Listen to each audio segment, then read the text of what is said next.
Ennen tätä Vireumin konenäköratkaisua niin meillä tehtiin hyvin manuaalisesti tuo lajittelu tuolla. Operaattori joutui manuaalisesti lajittelemaan jokaisen kappaleen ja käytännössä se tarkoitti sitä, että se oli kuormittavaa operaattorille, mutta myöskin tosi hidasta. Vireumiin päädyttiin sen takia, että se ratkaisu oli nopea ja joustava. Ja me päästiin testaamaan sitä tosi lyhyellä ajalla. Vireumin järjestelmässä tosi hyvä puoli oli se, että se kaikki informaatio pysyy tuolla meidän omassa järjestelmässä. Meidän ei tarvitse siirtää sitä mihinkään ulkoisiin palveluihin ja tämä taas lisää sitä tehtaan tietoturvaa. Tässä nähdään nyt tämä meidän Vireumin kameran kuvia ja tietokone päättää sille annettujen speksien perusteella, kun on nähnyt laudan molemmat puolet, että mistä laadusta on kyse ja sen perusteella laaduttaa kappaleen sit oikeaan laatuluokkaan.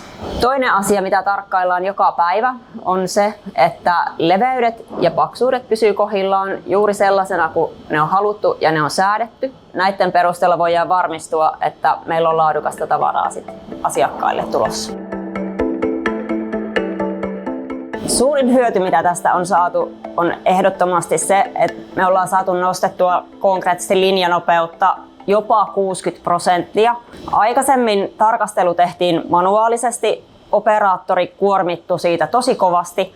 Nyt operaattorit on tosi paljon tyytyväisempiä ja kaikki heidän työaika ei mene siihen laadun tarkkailuun, vaan siihen linjaston toiminnan ylläpitoon. Suuri lisähyöty siinä myös on se, että nyt meillä on huomattavan paljon tarkempi mittaus käytössä, mitä meillä oli aikaisemmin. Ja nyt huomataan herkästi, että jos rupeaa tulemaan mittaheittoa, saadaan kaikki virheet tosi varhaisessa vaiheessa kiinni ja sitä kautta saadaan säästöä, kun ei suotta tehdä sitten väärää tavaraa tuonne lokeroon odottelemaan.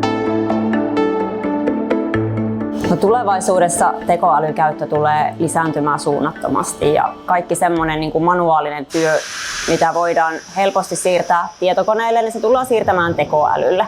Ja helpoissa tehtävissä tekoäly tulee korvaamaan ihmiset. Käyttöönotto meni tosi helposti ja yhteistyö oli ihan loistavaa, saumatonta ja nyt meillä oli kerrankin tilaisuus päästä rakentamaan yhteistyössä tiiminä semmoista ratkaisua, joka on just meille optimoitu ja meidän tarpeisiin sopiva. Ja tähän Vireumin tiimi oli ihan paras mahdollinen kumppani.